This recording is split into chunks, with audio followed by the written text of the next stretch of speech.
तो कीमत है विशेषज्ञ की। विशेषज्ञ क्या है? सामान्य व्यक्ति क्या करता है? सामान्य व्यक्ति, मान लीजिए आपकी दुकान के बाहर वो पान पर आ गया, माड़ी चंद का गुटखा बिकता है, राष्ट्रीय बिकता है ना, खाते हैं ना राष्ट्रीय? कितने लोग खाते हैं? सही सही बताओ। एक आध आदमी हाथ उठा के दिखाओ।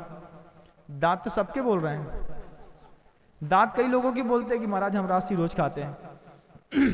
अब सामान्य व्यक्ति को दिखता है गुटखा, विशेषज्ञ व्यक्ति को दिखता है गुटके के अंदर कैंसर। उसकी दृष्टि की सूक्ष्मता बढ़ती है धीरे से। जैसे ही दृष्टि की सूक्ष्मता बढ़ती है तो सामान्य व्यक्ति के लिए सोचिए कि उस पाउच के ऊपर लिखा है गुटखा खाने से कैंसर होता है, उसमें चित्र बना है, उसमें साफ साफ कह दिया गया है कि अगर इसको खाने पे कोई रिएक्शन होता है, दांत में दर्द होता है, कोई मवाद निकलती है, आप जाकर के सीधे डॉक्टर को दिखाइए। लेकिन हम इतने बिना पढ़े लिखे लोग हैं, अपने आप को समझदार समझते हैं, तब तो जाकर के गुटखा खाते हैं, क्योंकि पढ़े लिखे हैं, पैसा है तो गुटखा का पाउच थोड़ा खा लिया। सामान्य व्यक्ति को गुटखा दिखता है, स्वाद दिखता है, विशेषज्ञ व्यक्ति को उसके पीछे का अंतिम परिणाम दिखाई देता है। विशेषज्ञ की कीमत होती है कि वो किसी भी विषय वस्तु का अंतिम परिणाम सबसे पहले पता कर लेता है। गुटखा खाने से पहले सोच लेता है खाएंगे तो अभी कैंसर के लक्षण इसमें से दिखेंगे, हमको गुटखा नहीं खाना। मीठा खाने वाला डायबिटिक है और मीठा खा रहा है तो विशेषज्ञ बता देता, विशेषज्ञ थोड़ा सा भी जान जाता है तो बोल देता भैया इसको खाएंगे, मीठा ज़्यादा खाएंगे तो डायबिटीज हो जाएगी, ज़्यादा नहीं खानी है। अंतिम परिणाम की ओर जब तक आपकी दृष्टि नहीं जाती तब तक आपका कोई भी स्तर का ज्ञान बिल्कुल बेकार है। किसी भी स्थिति में रहिए, घर में रहिए, बाहर रहिए, संसार में रहिए, साधु बन के रहिए, कोई भी क्रिया करिए, कुछ बोलिए, सबसे पहले उसके अंतिम परिणाम का निश्चय विशेषज्ञ सबसे पहले कर लेता है कि इसका अंतिम परिणाम क्या होगा। प्रवचन सुन रहे हैं, इसका अंतिम परिणाम क्या होगा पहले पता कर लो। क्या स्वयं को मॉडिफाई करने के लिए हम यहां पर आए हैं कि महाराज को सिर्फ घूरने के लिए आए हैं? महाराज को देखने तो नहीं आए। आदमी के मन के अंदर जिज्ञासा रहती है इस बात की कि महाराज आप कुछ बोलो, अगर आप नहीं बोलोगे तो लाइफ डैमेज हो जाएगी, लाइफ के अंदर जो है जिंदगी थोड़ी खराब ना हो जाए। इसलिए साधु का उपदेश आदमी बार बार सुनता है, और एक दिन दो दिन नहीं, रोज सुनता है, रोज सुनाते हैं। एक दिन हम थक गए सुनाते सुनाते, तो हमने कहा आचार्य सिंह जी से, हमने कहा गुरुदेव रोज आप प्रवचन देते हैं, रोज शाम को महाराज जी लोग क्लास लगाते हैं, जनता जस की ठस, एक पैसा नहीं सुधरती, फिर भी अपन प्रवचन देते रहते हैं, फिर भी इनको बार बार सिखाते रहते हैं, उन्हीं लोगों को बार बार प्रवचन, बार बार प्रवचन, बार बार प्रवचन। और वो प्रवचन सुनने वाले भी कैसे हैं? वे प्रवचन सुनने वाले भी 20 साल से आ रहे हैं। अब सोचो कितनी बड़ी कंट्रोवर्सी है, हम 20 साल से तुमको प्रवचन सुना रहे, तुम 20 साल से सुन रहे, अब हमारे प्रवचन से तुम नहीं सुधरे, तुम क्या बोलते हो महाराज वो जो 2005 में आप प्रवचन देते थे उसके प्रवचन से आज का प्रवचन आपका बहुत सुधर गया। आदमी क्या ऑब्जर्व करता है? सोचो, हमने प्रवचन दिया था तुमको सुधारने के लिए, तुम हमको ऑब्जर्वेशन करके बोलते हो महाराज आप 2005 में जो पुराना प्रवचन दिया करते थे ना, उससे आपके प्रवचन में काफी निखार आ गया। हमने कहा भैया हमने प्रवचन तुम्हारे निखार के लिए दिया था, तुम प्रवचन सुनकर के हमारे निखार की बात करने लगे। ऐसी तो दुनिया के लोग हैं, ऐसी तो बातें हैं। देखो भैया बार बार ताली मत बजी, बहुत सारे लोग सुन रहे हैं, जो इतने पे नहीं बैठे हैं वे भी सुन रहे हैं, है ना। लेकिन सोचो हमारी जिंदगी ऐसी हो गई है कि हम जिस गुरु से उपदेश लेने जाते हैं, हम उपदेश लेते लेते लेते गुरु को भी ऑब्जर्वेशन में डाल देते हैं। मतलब विज्ञान की कसौटी में हम आपको कस के बताना चाह रहे थे कुछ, आपने हम ही को कस लिया, और आप तो जहां के थे वहीं रहे, हमारा ऑब्जर्वेशन करने लगे। अब काफी नॉलेज हो गया इनको, बहुत ऊपर उठ गए, बहुत बढ़ गए, बहुत अच्छा विकास कर लिया है। हम बार बार सोचते हैं 20 साल से सोच रहे थे तुम विकास करोगे, तुमने तो विकास करो नहीं, और तुम्हारे विकास के चक्कर में हमारा विकास होगा। ऐसा भी जिंदगी है। ये सब अज्ञता की पहचान है। कि हमने अंदर से अपने उपयोग को साकार रूप धारण नहीं कराया, जिसका परिणाम रहा 20 साल से बड़े बड़े गुरुओं के प्रवचन सुनने के बाद भी हमने अपने जीवन में कुछ भी बदलाव नहीं लाया। और सबसे बड़ी बात, जो घर के बड़े बड़े लोग हैं, ये लोग भी कभी बदलाव नहीं लाए। कैसा बदलाव नहीं लाए कि जब कभी भी आपको अपना घर चलाना हो, उसकी कुछ शर्तें होती हैं बंधु। जिनके घरों में वो शर्तें नहीं चलती हैं, उनके घरों की बर्बादियां आसमान फोड़ करके ऊपर निकल जाती हैं, और इतिहास काली स्याही से लिखा जाता है जिनके घरों के अंदर हमारे बताए रूल्स फॉलो नहीं होते हैं। क्या नहीं होते हैं कि अगर आपको अपना घर बहुत अच्छे से चलाना है, अगर आपको अपना जीवन बहुत अच्छे से चलाना है, आपको अपनी फील्ड में मास्टर बनना है, आप किसी भी फील्ड में रहते हो, चाहे आप जज हो, इंस्पेक्टर हो, चाहे आप कोई बहुत अच्छे वकील हो, चाहे आप अच्छे व्यवसायी हो या सामान्य गृहस्थ हो, घर के बड़े की पहली जवाबदारी बनती है कि उसको व्यसन मुक्त होना चाहिए। घर के बड़े की क्या जवाबदारी है? उसको व्यसन मुक्त होना चाहिए। व्यसन मुक्त क्यों होना चाहिए? घर के बड़े को कोई भी अधिकार नहीं है कि वो गुटखा खाए, सिगरेट पिए, बीड़ी पिए, शराब पिए, रात्रि भोजन करे, बाहर का खाए, फालतू की चीज़ों को देखे, टीवी ज़्यादा देखे, ज़्यादा लोगों को गाली गलौज करे। बड़े के लोगों को बिल्कुल भी अधिकार नहीं है। क्यों महाराज? हम तो समझते थे इतने दिनों बाद बड़े बने हैं, अब तो जो समझ में आएगा वो करेंगे, और आपने बड़ों को और शिकंजा कस दिया। शिकंजा इसीलिए कस दिया बंधुओं कि बड़ा छोटी सी गलती करता है और नीचे वालों का पूरा भविष्य बिगड़ जाता है। विश्वास ना हो तो महाराज युधिष्ठिर को देख लीजिए। धर्मराज कहलाते थे, अच्छा धर्म करते थे, उनकी शालीनता, उनकी शांतपना पूरी दुनिया में प्रसिद्ध था। एक छोटी सी व्यसन जिंदगी में क्या आ गया? जुआ खेलना भी नहीं चाह रहे थे। ऐसा भी नहीं कि वो जुआ खेलने के लिए अपना मन बना के आए थे, उनको जुआ खेलना भी नहीं था, लेकिन व्यसन के प्रति थोड़ा सा आकर्षण था। और किसी ने कह दिया, अच्छा आप इसलिए जुआ नहीं खेल रहे कि आपको डर है कि आप हार जाएंगे, तो डर है हार जाएंगे, ऐसे शब्द कह करके कई बार आपको भड़का दिया जाता है, और भड़का करके लोग आपको व्यसन के लिए प्रेरित कर देते हैं, और फिर आप व्यसन में लग गए। महाराज युधिष्ठिर को जैसे ही लगा कि अरे ये शकुनी जो है ये छोटा सा होकर के दूसरे के राज्य से आया है, गांधारी का भाई है, तो अपने आप को क्या समझता है, हमसे ऐसी बात कर ली, चलो खेलते हैं। एक छोटा सा व्यसन घर के बड़े के अंदर क्या आ गया? छोटी सी बात थी, पासे इधर से उधर फेंक रहे थे और पूरी की पूरी राज्य इधर से उधर होता चला जा रहा था। एक छोटे से व्यसन ने पूरे के पूरे राज्य का नाश करा करके, तो ठीक है, द्रौपदी तक को दांव में लगा दिया। व्यसन कितनी खतरनाक चीज है, और उसमें भी खतरनाक चीज ये है कि व्यसन अगर बड़े के सिर पे चढ़ के बोलेगा, घर के बड़े के सिर पे चढ़ के बोलेगा, तो सोचिए घर के छोटे लोगों का क्या होगा।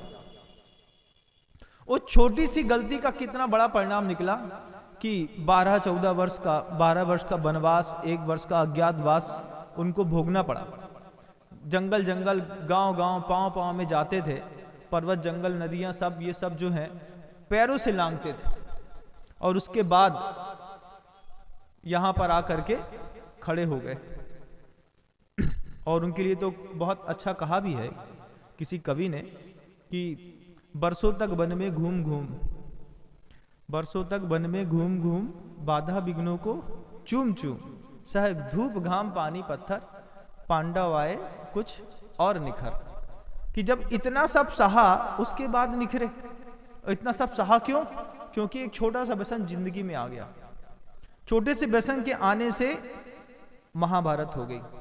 आदमी घर का जो बड़ा है वो व्यसनी ना हो, आपके घर के अंदर हो तो आप सोच लीजिएगा बंधु। जिन भी परिवारों को ऐसा लगता था, इतिहास गवाह है इस बात का कि चाहे वो क्षत्रिय हो, चाहे वो ब्राह्मण हो, चाहे वो शूद्र हो, चाहे वो वैश्य हो, चाहे वो किसी भी कुल का व्यक्ति हो, परिवार में माता पिता को जन्म होने के साथ ही थोड़ी भी शंका पैदा होती थी कि हमारा बच्चा आगे चल करके फिसल जाएगा।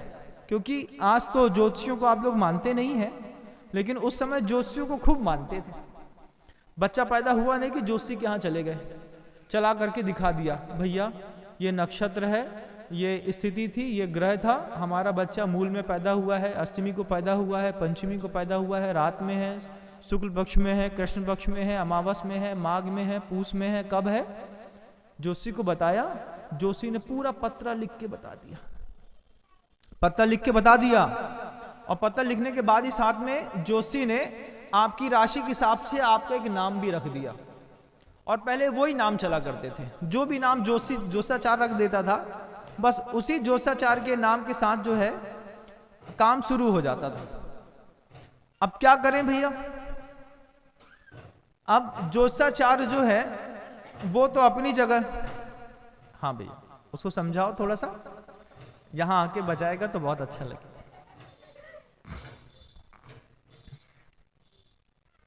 बेजोशाचार नाम रख देते थे। क्या सोच के नाम रखते थे कि मान लीजिए जोशाचार को रखा कि ये बच्चे के लग्न नक्षत्र ऐसे हैं कि आगे चल करके भविष्य में बिगड़ सकता है। मैंने परसों भी वो बात कही थी, आज पुनः वो बात कहना चाह रहा हूं, पुनरावृत्ति इसलिए करना चाह रहा हूं कि उस दिन आपने सुनी थी, अब पूरी दुनिया सुनेगी। कि जोशाचार को थोड़ा भी लगता था कि इस बच्चे का भविष्य बिगड़ सकता है, तो उसका नाम राम के नाम के साथ जोड़ देते थे। किशोर के साथ राम लगा दिया, प्रताप के साथ राम लगा दिया, सिंह के साथ राम लगा दिया, राम किशोर कर दिया, रामचंद्र कर दिया, राम प्रताप कर दिया, रामचरण कर दिया, राम शरण कर दिया, सबके साथ राम राम राम राम राम जोड़ते चले गए। जोशाचार से पूछा कि दुनिया में इतने सारे नाम थे, राम का नाम क्यों साथ में जोड़ दिया? बोले राम का नाम इसलिए साथ में जोड़ दिया कि इस राम के नाम के कारण ही इसका जीवन बचा रहेगा। राम के नाम पहले जिनके बच्चों के साथ में लगा दिया जाता था, वे बच्चे व्यसन नहीं करते थे। क्यों? माँ बार बार सिखाती थी। मान लो कभी बच्चे को तम्बाकू खाते देख लिया, माँ सिखाती थी, सोचो तो राम किशोर, तुम्हारे नाम के साथ राम लगा है और तुम ऐसा करते हो, तुम बीड़ी पीते हो, तुम सिगरेट पीते हो, तुम शराब पीते हो, तुम परस्त्री गमन करते हो, झूठ बोलते हो, चोरी करते हो। तो जिसके साथ भी राम का नाम लगा दिया जाता था, वो कई पापों से तो अपने आप मुक्त हो जाता था। वो एक समय था बंधु। इन बच्चों को बोलो बिल्कुल शांत बैठेंगे, हल्ला नहीं करेंगे। हाँ, अब धीरे धीरे क्या हुआ, कलयुग का प्रभाव जैसे जैसे बढ़ता चला गया। आज किसी भी केस में फंसता है तो राम रहीम फंस जाता है, आज किसी केस में फिर रामपाल फंस जाता है। जितने भी लोगों ने राम का सहारा लेकर के, माँ ने क्या सोच करके तुम्हारे नाम के साथ राम लगाया था, आज हम उस भावनाओं से थोड़ा सा हट गए। और हट क्या गए, इतने हट गए कि सारे पाप के काम जो हैं वो नामधारी लोग करने लगे। जबकि माँ पिता ने कितना सोच समझ के इस बात को सामने रखा था कि तेरे नाम के साथ बेटा राम लगा दिया है, अब कोई पाप मत करियो, नहीं तो तू तो कम बदनाम होएगा, तेरे साथ राम का नाम ज्यादा बदनाम हो जाएगा। उस व्यक्ति को बार बार इस बात की चिंता रहती थी कि माता पिता ने मेरे नाम के साथ राम लगा दिया है, मैं कोई पाप नहीं कर सकता, नहीं तो मुझको राम जी की सौगंध ऊपर से लगती रहेगी। आज धीरे धीरे धीरे कलयुग का ऐसा विचित्र प्रभाव पड़ा कि राम का नाम भी ले लिया और काम भी राम का पूरा छोड़ करके रावण का करने पे उतारू हो गए।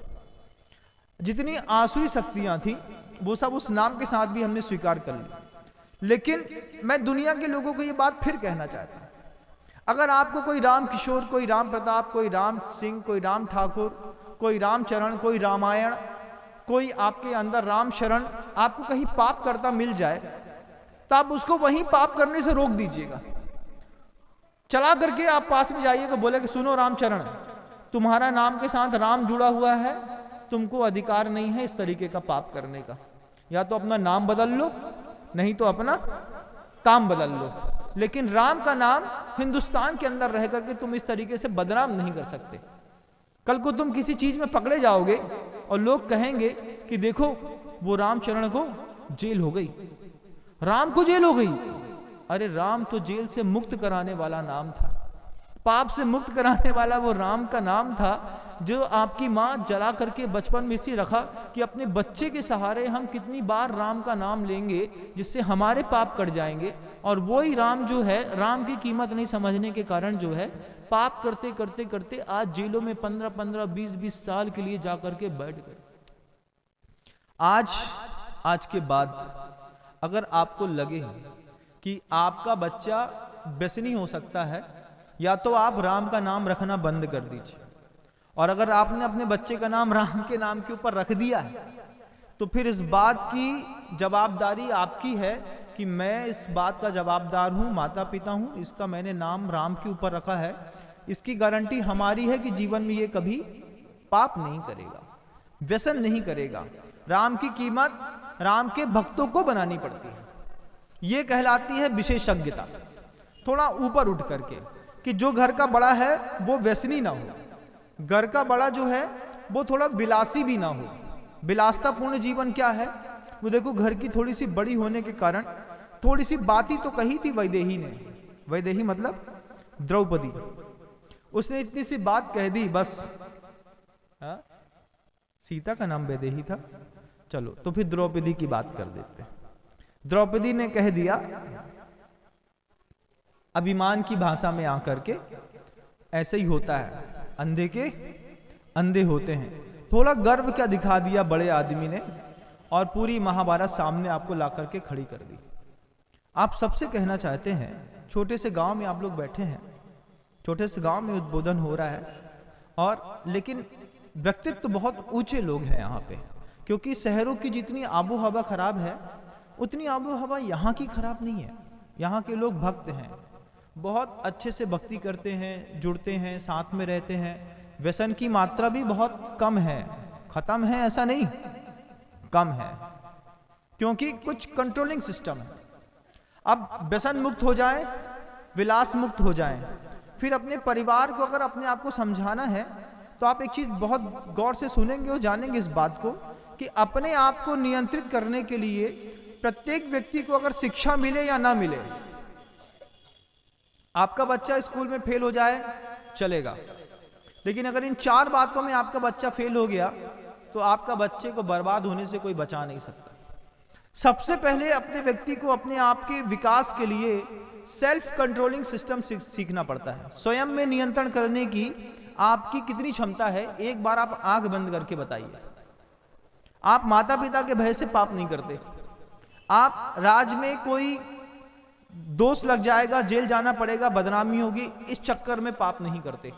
आप अपने पिता के डर से पाप नहीं करते, आप अपने गुरु के डर से पाप नहीं करते। लेकिन जब आपको पाप करने का अवसर मिलता है, अंधेरे में मिलता है, मान लीजिए दुकान में कोई 500 का नोट अचानक दे दिया और उसके आप भूल गए, वो भूल गया, उसने पूछा आपसे क्यों, हम ही ने पूछ लिया कितना पैसा दिया, उसने गलती से बोला 100 का नोट तो दिया तुमको, दिया 500 का, तुरंत तुमने उसमें से 40 रुपए काट करके 60 रुपए उसको वापस कर दिए, 400 अंदर कर दिया। जब मौका मिलता है तुमको पाप करने का, उस समय तुम्हारी मन स्थिति क्या बोलती है? सेल्फ कंट्रोलिंग, स्वयं में नियंत्रण करने की कला अगर आप में नहीं है, आपको बर्बाद होने से कोई बचा नहीं सकता। शिक्षा स्वयं को कंट्रोल करती है, अपने आप में कंट्रोलिंग सिस्टम अपने आप आता है कि भैया कोई देखे या नहीं देखे, मुझे पाप नहीं करना है, क्योंकि पाप का फल आज नहीं तो कल उपद करके बाहर निकल करके आता ही है। पानी के तालाब के अंदर कोई किसी भी प्रकार की गंदगी कर दे, छिपेगी कितनी देर, आज नहीं तो कल धीरे से ऊपर आती है। आप बंद कमरे में भी कोई अपराध करके देखिएगा, कभी आपको लगता है कि बंद कमरे का अपराध दुनिया में किसी ने नहीं देखा, तो भी वहां पर केवली भगवान सर्वज्ञ जो होते हैं वो आपके बंद कमरे का अपराध देखते हैं। और आज नहीं तो कल छिपा हुआ पाप जब छप करके सामने आता है, तब आदमी को बार बार गुरुओं के पास जाकर के वो पूछता है, महाराज हमने ऐसा का करो तो हमारे घर के अंदर इतनी विपत्ति आ रही है। हम तुमसे पूछो वो चाहत हैं कि भैया घर के अंदर जब छुप के पाप कर रहे थे तब पूछी महाराज से कि महाराज हमने आज छुप के पाप कर दो है, ये को कछु बुरो परिणाम तो ना निकल है? तब तो कछु नहीं, तब तो बहुत जो चाहते थे वो सब कर लिया। गुरुदेव बार बार कहते हैं कि किसी का पाप देखो मत, लेकिन छुप करके भी पाप करोगे, आज नहीं तो कल जैसे उस पाप की आबादा काल पूरा हो जाएगा, उसके बाद जब वो बाहर आएगा तब आपको निरंतर पीड़ा देगा। छप करके जब भी छुपा हुआ पाप बाहर आता है बंधु, निश्चित लोगों को पीड़ा देता है। सबसे पहली बात सीखो दुनिया में रहना है तो सेल्फ कंट्रोलिंग सिस्टम। पाप करने का मौका तो मिला, लेकिन हमने पाप किया नहीं। सामने वाले ने कोई चीज रख दी, लो पी लो, कोई नहीं देख रहा है। पाप करने का मौका तो मिला, लेकिन हमने पाप किया नहीं। क्यों? क्योंकि हमारी शिक्षा उस स्तर की हुई है कि हमने अपने आप को सेल्फ कंट्रोलिंग सिस्टम में ढाल दिया। हिंसा, झूठ, चोरी, कुशील और परिग्रह, ये 5 बड़े बड़े पाप जैन दर्शन में माने गए। और कुछ पाप ऐसे भी होते हैं बंधु, वो पाप कैसे हैं कि जिसको समाज स्वीकार कर लेता है। जिन पापों को समाज ने स्वीकार नहीं किया, वे बड़े बड़े पाप तो आप छोड़ सकते हैं, लेकिन जिन पापों को समाज ने स्वीकार कर लिया है, उन पाप को छोड़ने की ताकत आपके पास है। आपके पास किसी की हत्या करने की हिम्मत नहीं है। क्यों नहीं है? समाज ने स्वीकार नहीं किया। जैन समाज के लोग हत्या नहीं करते, मर्डर हो जाएगा, बहुत बड़ी बात हो जाएगी, है ना। तो हम हत्या तो नहीं कर सकते किसी की, लेकिन छोटे छोटे पाप जो समाज ने स्वीकार कर लिए हैं वो हम सब करते हैं। ऐसे कौन कौन से पाप हैं जो समाज ने स्वीकार कर लिए हैं, एक बार लिस्ट बना के देखिएगा। आचार्यों ने कहा था रात्रि भोजन करना पाप है ना। पहले के समय में कोई पूछता था साधु बच्चे से, श्रावक से, किसी भी व्यक्ति से, क्यों रात्रि भोजन करते हो? तो उसका सिर नीचे हो जाता था। हाँ महाराज जी करते हैं। गलती हो जाती महाराज जी, नहीं हो पाता, करना पड़ता है। आज समाज को स्वीकारोक्ति मिल गई रात्रि भोजन की। अब आदमी ये नहीं बोलता कि महाराज करते हैं। हम पूछें अगर आपसे रात्रि भोजन करते हो तो बोलते अरे महाराज आज कौन नहीं करता। आप क्या पूछते हैं? आप ये नहीं बोलते आपकी हम नहीं करते कि हमसे गलती हो जाती। आज आप ये बोलते हैं कि आज कौन रात्रि भोजन नहीं करता। क्यों? क्योंकि वो रात्रि भोजन पाप है। इस बात को आपकी पूरी समाज में स्वीकारोक्ति मिल गई है। जिस पाप को समाज स्वीकार कर लेता है, उस पाप को करने की धीरे धीरे दायरा आदमी का बड़ा होता चला जाता है। ऐसे कितने दायरे आपने धीरे धीरे बड़े कर लिए हैं, आप सोचिए। एक समय था, बुजुर्ग लोग अगर हमारी बात को समझते हो या जानते हो तो, अगर मान लो कोई ऐसे वैसे लोग आ जाते थे आपके घर के अंदर, तो उनके लिए चीनी मिट्टी की प्लेट मिलती थी। आपके यहां मिलती थी? नहीं, उनका गिलास, उनकी प्लेट बाहर। क्यों? क्योंकि वो ऐसा वैसा खाते हैं, ऐसी वैसी बातें करते हैं, ऐसे वैसे रहते हैं, ऐसे ऐसे काम करते हैं, और लेकिन उनके हमारे घर के अंदर संबंध बन गए। घर के अंदर उनको बुलाना पड़ा तो उनकी प्लेट चीनी मिट्टी की अलग रहती थी, उनकी कांच की गिलास रखी रहती थी।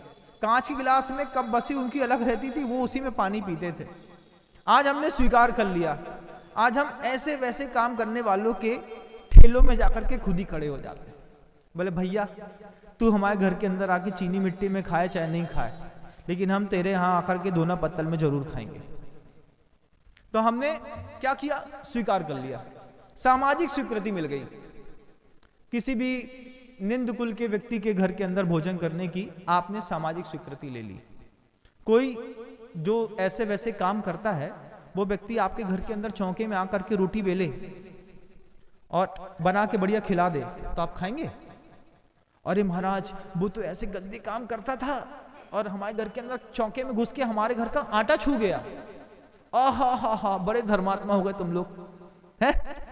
हमारे घर का आटा छू के तो हमने पूरा आटा का डिब्बा उठा करके दान में दे दो।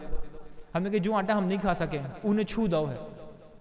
ऐसा कह करके आपने घर के अंदर, वो व्यक्ति आकर के आपके घर के अंदर भोजन बना दिया, एक रोटी सेंक दी, तो आपने अपने पूरे घर का शुद्धिकरण कर दिया, गंगा जल छिड़क दिया। ऐसे है? और उसी व्यक्ति के घर में अंदर जा करके, अरे नहीं महाराज कैसी बात करत, जब हम घर के अंदर घुस भी नहीं दिए, हम उनके घर के अंदर जाकर के कहाँ है खाक, उनके कहाँ है ही क्या। ये बात भी अच्छी है। आप ऐसे वैसे निंद कुल के लोग जो होते हैं, उनको अपने घर के अंदर बुला करके भोजन नहीं कराते, घर के अंदर काम में नहीं रखते, उनके घर के अंदर जाकर के खाते भी नहीं है। लेकिन ये ऐसे वैसे दोनों लोग मिल करके होटल में जाकर के खड़े हो जाते हैं। वो ये ऐसे वैसे काम करने वाले लोग, वे जो फालतू की चीजें बनाते हैं, काटते हैं, उसका भक्षण करते हैं, वे वैसे ही गिरे हुए लोग उठ करके बड़ी बड़ी होटलों में जा करके आपके लिए बढ़िया तंदूर बना देते हैं, आपके यहाँ चटनी सब्जी बना देते हैं, आपके यहाँ अच्छी शाही पनीर बना देते हैं, लगाते हैं एक नान बढ़िया बेहतरीन निकाल करके आपको रख देते हैं, और हम अपने आप को शुद्ध गोत्रीय कहने वाले लोग हैं, बड़े उच्च कुल के हैं हम तो भैया, हमारे कुल को कहबो ही का है। ये उच्च कुल के लोग उनके हाथों की होटल की खा करके चुपचाप चले आते हैं। ये क्या हो गया था? तो ये पाप, बाहर खाना। हमको याद है हम छोटे से थे, माँ अपने मायके जाती थी, मायके में कभी कभार पूरी परचेजिंग करते करते मान लो शाम हो गई, रात्रि भोजन का त्याग है, तो एक कचौड़ी खाने के लिए मान लो किसी ठेले में खड़ी हो गई, तो घूंघट थोड़ा लंबा कर लेती थी।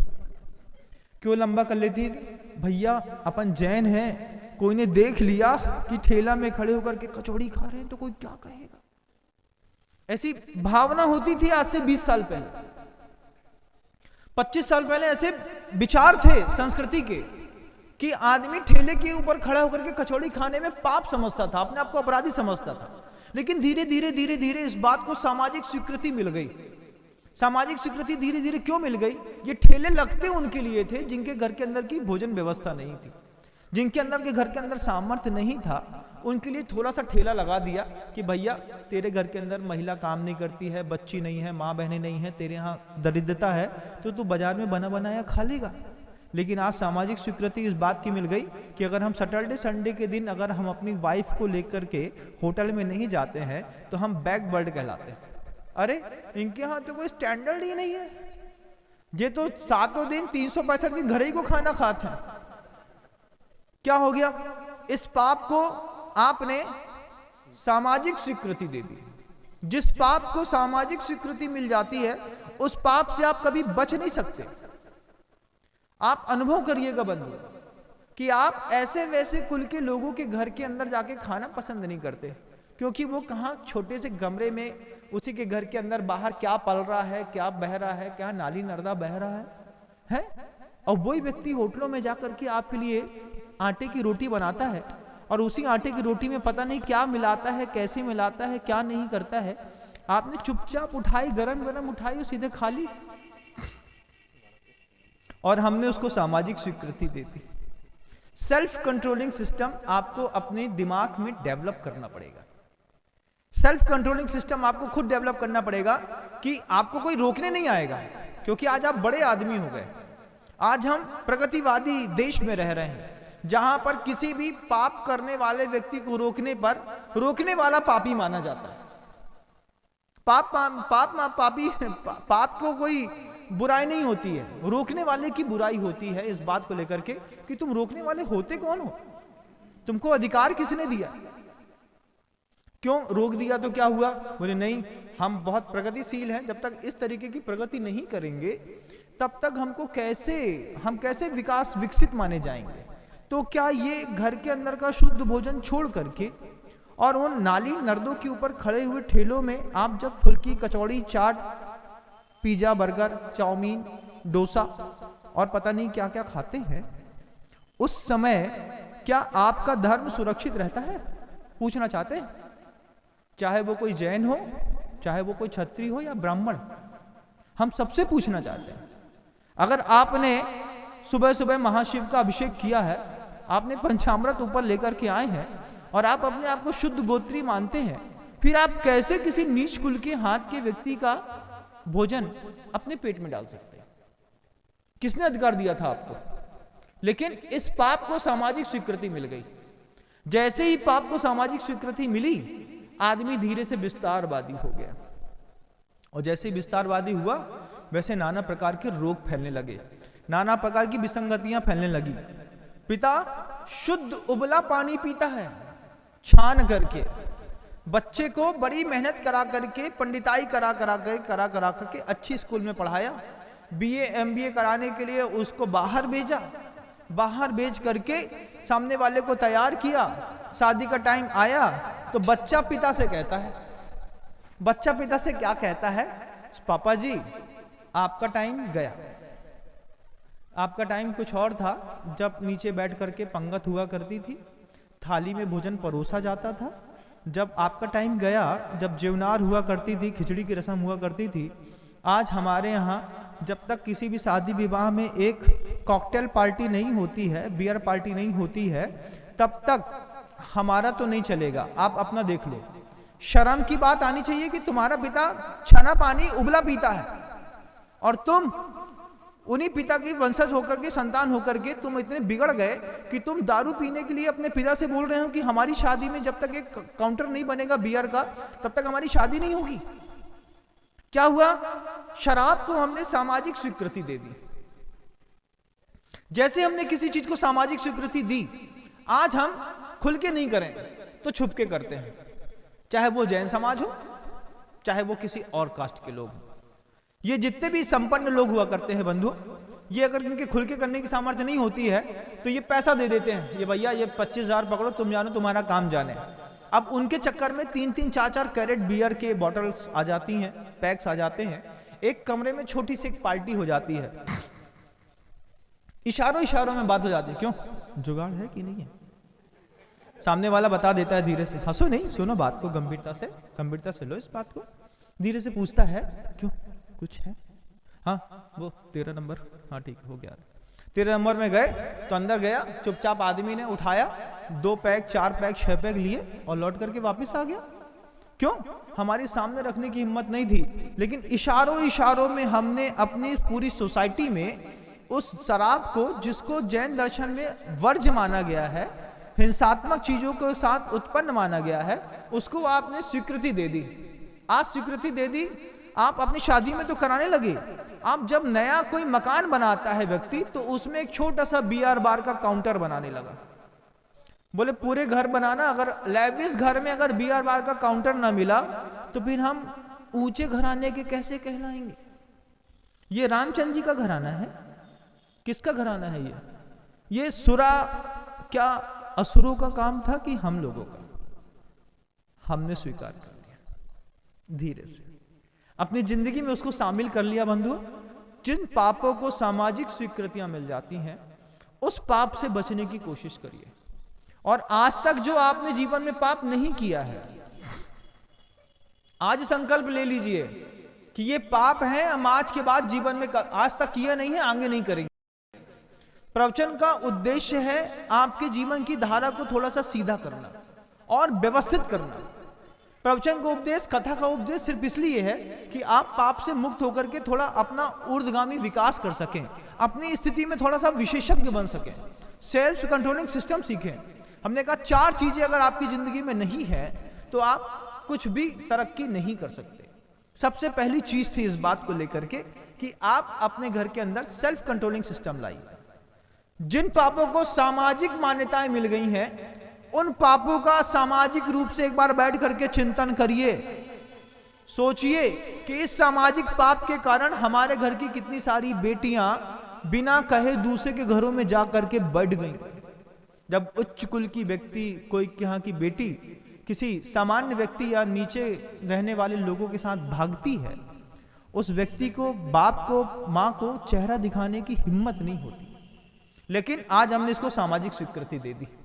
आज अगर हमारी बच्ची किसी पंजाबी के साथ शादी करना चाहती है, कोई पंजाबी अगर किसी और के साथ शादी करना चाहता है, कोई हिंदू किसी और के साथ शादी करना चाहता है, कोई नीचे कुल का व्यक्ति ऊपर कुल के साथ शादी करना चाहता है, और अगर हमारे घर के अंदर पैसा है तो फिर हम क्या करते हैं? लव कम अरेंज कर देते हैं। ऑटोमेटिकली गोत्र की शुद्धि की बात हमारे दिमाग से खत्म हो गई। क्यों? क्योंकि हमने आज इसको सामाजिक मान्यता दे दी है। अब सामाजिक मान्यता देने का इतना अच्छा परिणाम निकल गया आपके साथ कि अब आप कोई भी चीज को अरेंज करने लगे। पहले बाइकाट हो जाता था, भैया उनके घर की बिटिया अपनों कुल छोड़ करके दूसरे कहाँ शादी कर रही है, तो भैया हम तो उनके कहाँ रोटी खावे ना जाए, हम उनकी शादी में शामिल नहीं होंगे, हमारा शामिल नहीं होना ही तुम्हारे इस निर्णय का विरोध दर्ज कराता था। आज क्या है? अरे दुनिया भर में तो हो रहा है, वही बात हुई ना, सब तो कर रहे हैं, कौन नहीं करता? आज कौन नहीं करता की बात को खड़ी हो गई। तो आज दुनिया भर के लोग जाकर के अरेंज मैरिज करते हैं, लव कम अरेंज। लड़की MBA पढ़ने गई थी, साइड इफेक्ट में किसी और चीज को लेकर के आ गई। अभी 5 साल पहले की बात है, जैन समाज की 80 बेटियां सत्यम इन्फोसिस कंपनी में काम करती थी, पूना इधर उधर रहने वाली बेटियां। इस कंपनी ने पैकेज दे दिया, यहां पर मिलते थे आपको 40,000 रुपए, सामने उसने सीधे डबल पेयर पैकेज निकाला। अमेरिका में जॉब मिलेगा, 2 लोगों को एक साथ मिलेगा, हस्बैंड वाइफ बन के रहेंगे तो उनको अपने आप को जीवन जीने में थोड़ी और सहूलियत रहेगी। इन पढ़े लिखे लोगों ने 80 बेटियों ने सामान्य से भी गए बीते कुलों के साथ शादी करके और अमेरिका में जाकर के सेटल हो गए। क्यों? पैकेज महाराज बड़ा काम करता है। आप सोचो कितनी कैसी विकृत मानसिकता है कि धन के चक्कर में संस्कार और संस्कृति वो कहां बह रही है कुछ पता ही नहीं है। और उसके पीछे के कारण थे कि आपने शिक्षा तो अपने बच्चे को खूब दी, लेकिन सेल्फ कंट्रोलिंग सिस्टम नहीं सिखाया। सबसे पहले अपने बच्चे के अंदर सेल्फ कंट्रोलिंग सिस्टम डेवलप करिए और उसको टेस्ट करिए। अपने बच्चे के अंदर का जो भय है वो हमेशा बचा करके रखिए। भय से भी 1000 बार रक्षा होती है। आचार्य समंत स्वामी है, उन्होंने अभिनंदन नाथ भगवान की स्तुति करते हुए इस बात को लिखा कि भगवान भयादकारे शिवनः प्रवर्तते इहाप्यमुत्राप्यनुबंध दोषविद कथम सुखे संसजती चाब्रवीत। कि भगवान आप खुद बताइए कि बहुत सारे दुनिया में ऐसे लोग होते हैं जो भय के कारण पाप नहीं करते, लेकिन जिन लोगों को ज्ञान होता है वे पाप फिर कैसे कर सकते हैं कि हमको किसी ने रोका नहीं है, लेकिन हमारे अंदर ऐसा ज्ञान, हमारे अंदर ऐसा नॉलेज डेवलप हो गया है, हमारे अंदर ऐसी क्वालिटी प्रोडक्ट अपने आप बन गई है कि हम जानकार व्यक्ति उपज के कैसे पाप कर सकता है। लेकिन आपने अपने बच्चे को कभी भी सेल्फ कंट्रोलिंग सिस्टम के लिए डेवलप करने के लिए उसको टाइम ही नहीं दिया। बच्चे के अंदर का भय मर गया। और गुरुदेव इतनी अच्छी बात कहते हैं, आचार्य सिंह जी ने एक बार हम लोगों से कहा था कि जिस चीज से भय लगे उस चीज से जीवन में कभी प्रेम मत करना। क्या पाप से भय लगता है? पाप से कभी प्रेम मत करना, क्योंकि पाप से अगर तुमने प्रेम कर लिया, जिस चीज से भय लगता है कि ये हिंसा करने से भय हो जाएगा, अब हिंसा से कभी प्रेम मत करना। लेकिन हमने हिंसा से प्रेम कर लिया, हमने छोटी छोटी हिंसाओं को मान्यता दे दी। अनछने पानी पीने का हमने सीख लिया, हमने रात्रि भोजन करना सीख लिया, हमने दारू पीना सीख ली, हमने जो है बाजार का खाना सीख लिया। ये क्या थी? सामाजिक मान्यता जिन जिन चीजों को मिलती चली गई, हमारी लाइफ स्टाइल में वो धीरे धीरे शामिल होते चले गए। ये सब पाप है, लेकिन हमने सामाजिक मान्यता सामूहिक रूप से एक साथ कहा चलेगा चलेगा चलेगा चलेगा चलेगा। आपने चला दिया, इतना अच्छा चला दिया कि आज आपके धर्म की कीमत 2 कौड़ी की बची। ना धर्मो धार्मिक बिना बंधु, ये बात भी आचार्य समंत भगवंत कहते हैं कि धर्म मंदिरों में नहीं मिलता, धर्म किसी साधु के शरीर में भी दिखाई नहीं देता। साधु के शरीर में उसकी साधुता दिख जाएगी। ना धर्मो धार्मिक बिना, जब तक तुम्हारे जैसे व्यक्ति शुद्ध धर्म का पालन नहीं करेगा तब तक दुनिया में किसी को भगवान महावीर और श्री राम के ऊपर विश्वास नहीं होगा। किसी को विश्वास नहीं होगा कि दुनिया में कोई महावीर थे जो अहिंसा का उपदेश देते थे। तुमको देख करके लोग बोलेंगे अरे ये तो महावीर का अनुयायी है और सीधा सीधा अंडा खा रहा है। स्कूलों में जाकर के आप देखिए, आप जाकर के देखिए उन हॉस्टलों में जहां जैन समाज के बच्चे नॉनवेज खाते हैं। क्यों? कैसे? हमारा आपका बच्चा भी कुछ लेता देता होगा, आपको पता नहीं है बंधु। कब डोसे के बदले में आदमी आमलेट खा लेता है स्टेशन के अंदर, किसी को पता चलता है क्या? नहीं पता चलता। खाने के बाद कई बार 2 कौर 3 कौर खाने के बाद पता चलता है। जिन बड़ी बड़ी मल्टीनेशनल स्कूलों में आप अपने बच्चे को पढ़ाते हैं, वहां कभी आपने देखा कि मेस में वेज और नॉनवेज दोनों एक साथ बनता है? तो वेज और नॉनवेज जब एक ही सेंटर पर, एक ही टेबल पर प्रॉपर रोज हमेशा बनाया जाता है, तो कोई वेज वाला नॉनवेज कब तक बचा के रखेगा? लेकिन आपने सामाजिक मान्यता दे दी। इस सामाजिक मान्यता के पाप ने आपके धर्म को बहुत ज्यादा बर्बाद कर दिया। भय खत्म हो गया, सेल्फ कंट्रोलिंग सिस्टम तो खत्म हो ही गया, साथ ही साथ भय भी खत्म हो गया। पहले भय लगता था। गुरुदेव कहते हैं इस बात को लेकर के कि ले जाओ उसको, हाँ यहां से ले जाओ, पीछे से ले जाओ, हाँ ले।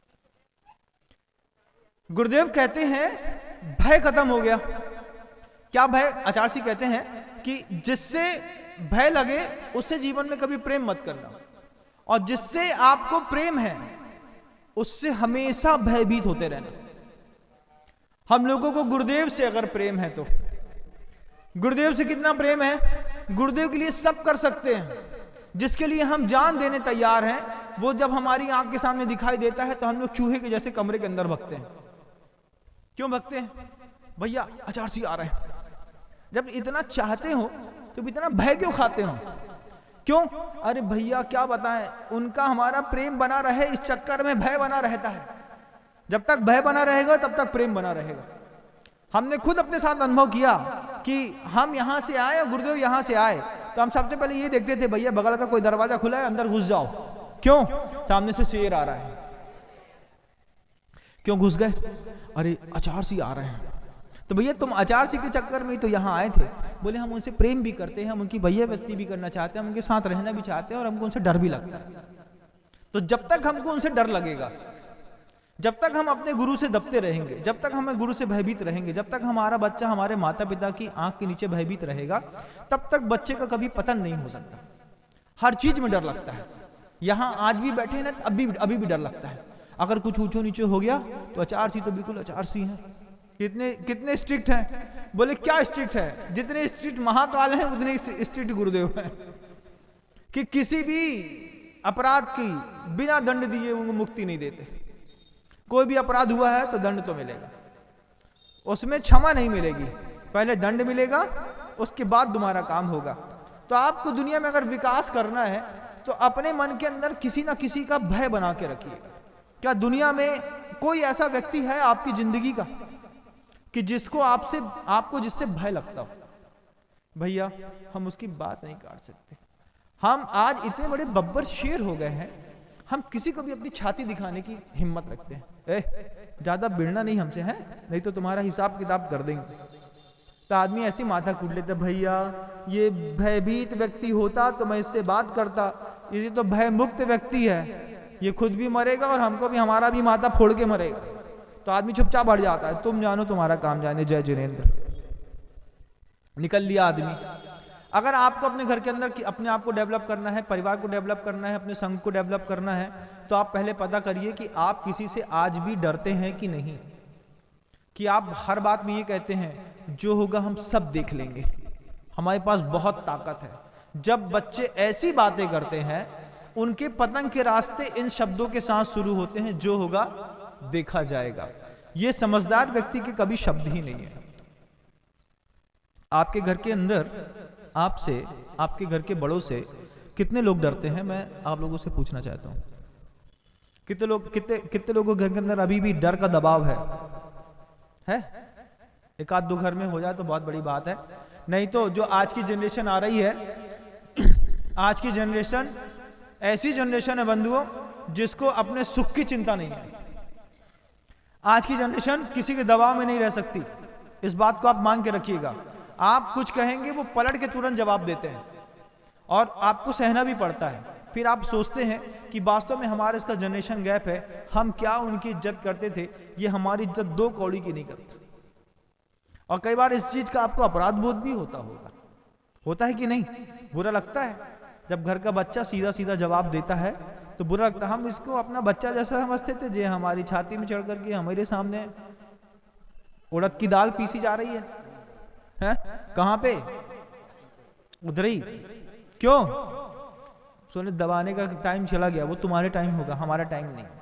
अगर आपके जीवन में भय नहीं है, आपके प्रभु का नहीं है, आपके गुरु का नहीं है, आपके माता पिता का नहीं है, आप कभी भी समृद्ध नहीं हो सकते।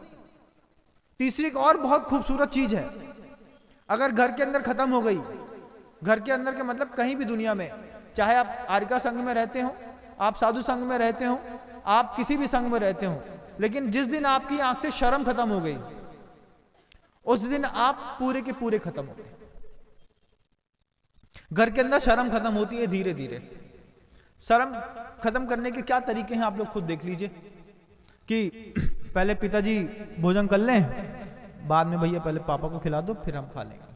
अब पापा खा रहे हैं, हमने पापा को देखो अपने खाबे में लगे, भय निकल गया, शर्म निकल गई, फिर धीरे से महिलाओं में भी थोड़ी थोड़ी निकल गई। कैसे निकल गई? अरे पुराने जमाने की बात भाई, भैया अब तो बिना सलवार सूट की बात नहीं बनती है। तो थोड़ा सा एक सहारा पकड़ा अपन ने। ये क्या था? मतलब पल्लू जो था वो कोई बैकवर्ड लोगों की चीज नहीं थी। पल्लू एक ऐसा विज्ञान था, एक ऐसी संस्कृति थी कि जिसके माध्यम से हम अपने घर के अंदर इज्जत, जवाबदारी और दबाव तीनों को सुरक्षित रखते थे, दूसरे को प्रेरणा देते थे कि हम संपन्न होने के बावजूद हम इस तरीके का जीवन जीते हैं, तुम हमारे साथ ऐसा कैसे व्यवहार कर सकते हैं। लेकिन धीरे से हमारे घर से अंदर से धीरे से शर्म खत्म हो गई, और जैसे ही हमारे घर से शर्म खत्म हो गई फिर आपके घर में कुछ भी नहीं बचा। फिर चौथी चीज होती है बस एक सजा। अब सजा भी क्या दें जब घर के अंदर सेल्फ कंट्रोलिंग सिस्टम नहीं है, जब घर के अंदर भय नहीं है, जब घर के अंदर शर्म नहीं है, फिर सजा देने से क्या मतलब है, कुछ होता है क्या। लेकिन ये चौथी भी चीज है कि सजा, वो भी कैसी। कई बार आचार्य सिंह जी का एक मुझे हमेशा उदाहरण आता है, याद आता है। गुरुदेव कुंडलपुर में हम सारे के सारे पूरे के पूरे संघ से नाराज हो गए, कोई बात नहीं जमी हम लोगों की सामूहिक रूप से, तो गुरुदेव गुस्सा हो गए। आचार्य हैं इतने बड़े, उनको गुस्सा आ गई। अब गुस्सा आ गई तो क्या करें। आचार्य सिंह जी ने 3 दिन तक बस ऐसा आशीर्वाद नहीं दिया हम लोगों को, ऐसा जैसे वो रोज ईरापद भक्ति में आशीर्वाद देते हैं, ऐसा आशीर्वाद नहीं दिया। सारे के सारे साधु जाकर के गुरुदेव के चरणों में जाकर के रोने लगे, बोले आप कुछ बोलिए, क्योंकि अगर आप नहीं बोलेंगे तो हमारा पूरा जीवन बर्बाद हो जाएगा।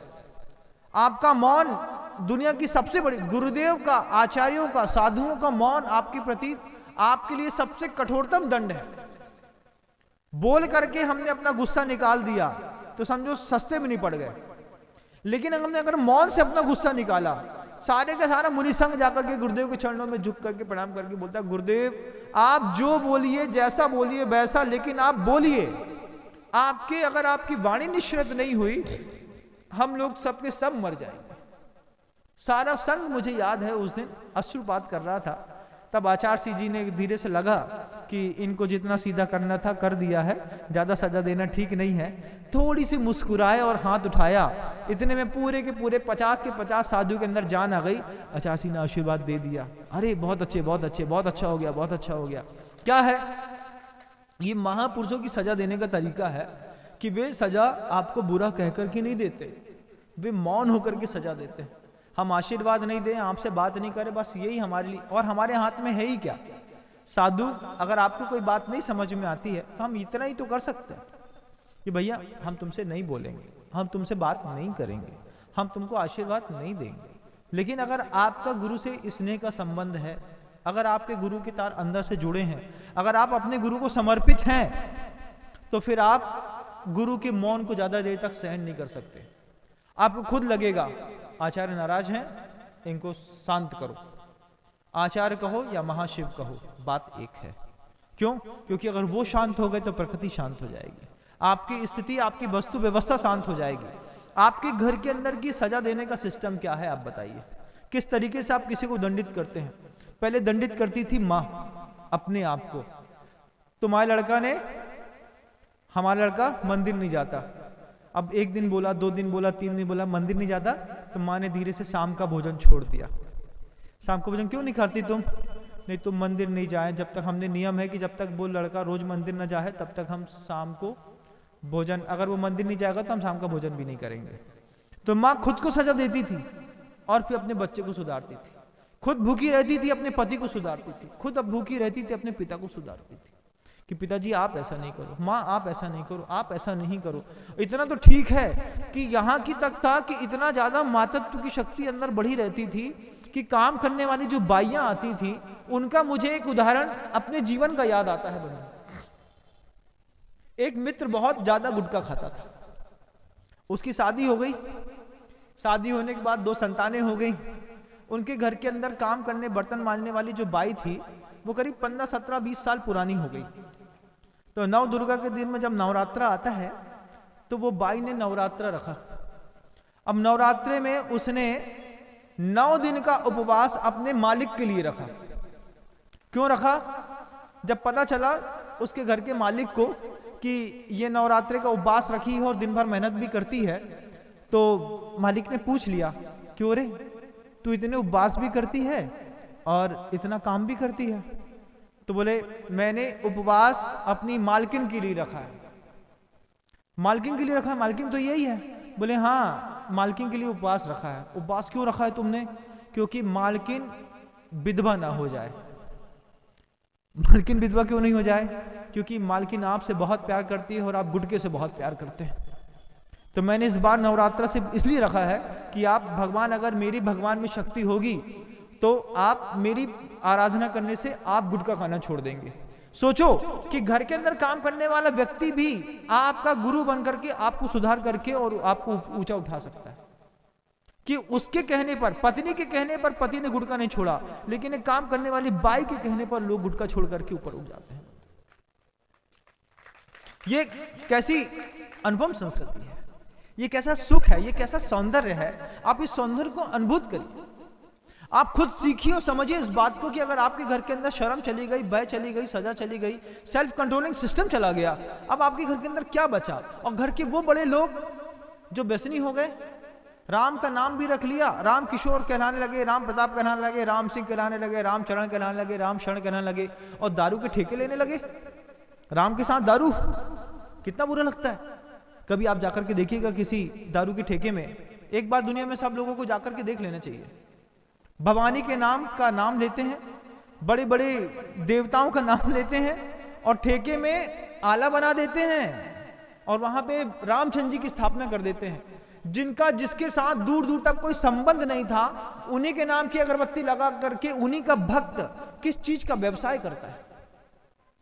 आप सोचिए बंधु, दुनिया में कोई भी आपको रामचरण, राम शरण, राम मिश्र मिल जाए, आप उससे बोल देना कि तुम्हारी माँ ने बहुत सोच करके तुम्हारे राम के साथ राम का नाम जोड़ा था, तुम पाप मत करना, नहीं तो राम का नाम बदनाम हो जाएगा।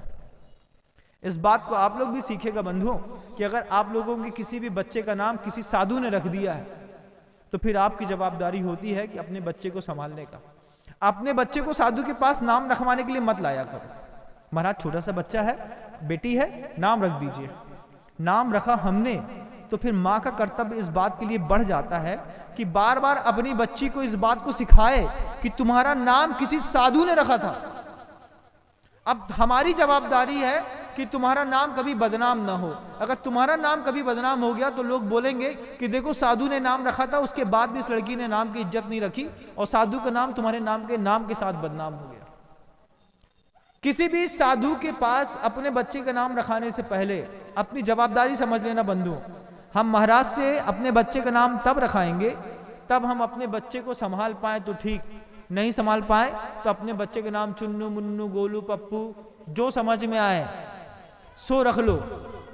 लेकिन अगर किसी का नाम वीरवर्धन रख लिया, आर्षवर्धन रख लिया, आर्यवर्धन रख लिया, अरियंत रख लिया, विद्यांश रख लिया, विद्यांशी रख लिया, तो फिर जवाबदारी माता पिता की भी है कि गुरुओं ने नाम रखा है, गुरु का और मेरे बच्चे का दोनों का नाम खराब ना हो। ये जवाबदारी भी आप समझने की कोशिश करेंगे। आत्मा की बहुत बड़ी बड़ी बातें तो मैं नहीं समझता तुम लोग को समझ में आएगी, लेकिन जीवन की ये छोटी छोटी बातें तो समझ में आनी चाहिए। दुनिया में धर्म का विकास हुआ है कि नहीं हुआ है ये मुझे नहीं पता, लेकिन धर्म को विनाश होने से अगर किसी ने बचाया है तो सेल्फ कंट्रोलिंग सिस्टम ने, आदमी के भय ने, आदमी की शर्म ने और आदमी की सजा ने। अपने समाज में वो व्यवस्था बनाइए आप कि हमारे समाज के लोगों ने आज तक जो पाप नहीं किया है हम बायलॉज में लिख देते हैं, आगे भी हम इस पाप को नहीं करेंगे। आपके घर की जवान बेटियां, छोटा सा पाप, सामाजिक मान्यताएं मिल गई। शादी के दिनों में मेहंदी के रस्म के साथ एक काय की पार्टी होती है, वो क्या डांस, कौन सा डांस, महिला संगीत है ना, बेहतरीन वाला। उसको उस महिला संगीत से पहले आप कोरियोग्राफर बुलाते हैं। कोरियोग्राफर 15 दिन पहले से आके आपको ट्रेनिंग करता है, आपकी पत्नी को डांस सिखाता है, कहां पे हाथ लगाता है, कैसे उसके हाथों को छूता है, कैसे स्टेप सिखाता है, कैसे आगे पीछे करता है। आपने देखा कई बार दुल्हने 15 दिन के अफेयर में अपने पति को छोड़ करके कोरियोग्राफर के साथ भाग गई, लेकिन आपने उसको सामाजिक मान्यता दे दी है। इतना तो कोशिश करिए कि महिलाओं को सिखाने के लिए महिला कोरियोग्राफर को बुला लेंगे।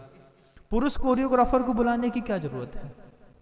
पुरुष कोरियोग्राफर भी ऐसे नहीं आते हैं, वो पहले जिम जाते हैं, जिम में जाकर के अपनी बॉडी बनाते हैं, फिर पूरी शर्ट उतारते हैं, फिर आपके घर की माँ बहनों को पूरे स्टेप सिखाते हैं, और आपके घर की स्त्री की सुरक्षा करना आपकी जवाबदारी थी। आपने छोटे से बहाने से जिस चीज को पाप को सामाजिक मान्यता दे दी। अब सामाजिक मान्यता दे, बड़े भाई फैशन है जो सब तो चलत है, हमें बता दो अभी और क्या क्या चलना बाकी है, क्योंकि तुमको शर्म नहीं आएगी तो फिर हम लोगों को शर्म आएगी। धीरे से हम सोचेंगे कि भैया जे तो नहीं सीखेंगे अपने ही सीख लें। हम ही कहें निश्वास अगर से तुम अपनी आंख बंद कर लो, ज्यादा मत देखा करो। क्यों? क्योंकि जब देखो तब टोकते रहते ना आप लोगों को, तुम ऐसा नहीं करते, तुम ऐसा नहीं करते, तुम ऐसा नहीं करते। उसके पीछे का भी कारण है, क्योंकि महाराज को ये पता ही नहीं है कि कई सारे पापों को समाज ने मान्यता दे दी है। भी ये समझते हैं कि ये पाप है, ये नहीं होना चाहिए, तो साधु आपको बार बार सिखाता है इस बात को, ये पाप है भैया, ये नहीं किया करो, ऐसे किया करो, ऐसे चढ़ाया करो, ऐसे किया करो, ऐसा करो, वैसा करो। हम इनको बार बार समझाते, भैया सामाजिक मान्यता मिल चुकी है पाप को, तुम समझते क्यों नहीं हो?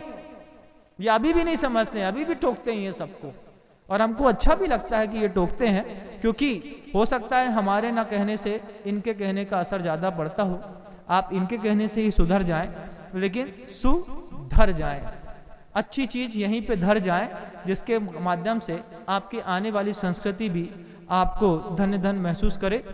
छोटा सा, चूंकि आपका समय तो हो ही गया है, 1 घंटे होने को आए हैं बंधु, आप इस बात को 4-5 चीजें कौन कौन सी एक बार रिपीट करूं मैं। बड़ा आदमी व्यसन नहीं कर सकता, बड़ा आदमी विलासी नहीं हो सकता। घर चलाने के लिए सेल्फ कंट्रोलिंग सिस्टम डेवलप करिए, भय डेवलप करिए, शर्म डेवलप करिए और सजा डेवलप करिए, जिससे आप अपना लौकिक और व्यवहारिक भौतिक जीवन बहुत अच्छा बना पाएंगे। आप अपना जीवन समृद्ध करें। इन्हीं भावनाओं के साथ गुरुदेव के चरणों में बारंबार प्रणाम करता हूँ। भगवान गुरुदेव श्री विद्यासागर जी महाराज। जा वाणी के ज्ञान से सूझे लोकालोक, सो वाणी मस्तक नमो सदा देत हूँ दो। माँ जिनवाणी भारती तो ही जपो दिन रैन, जो तेरी शरणा गए सो पावे सिच।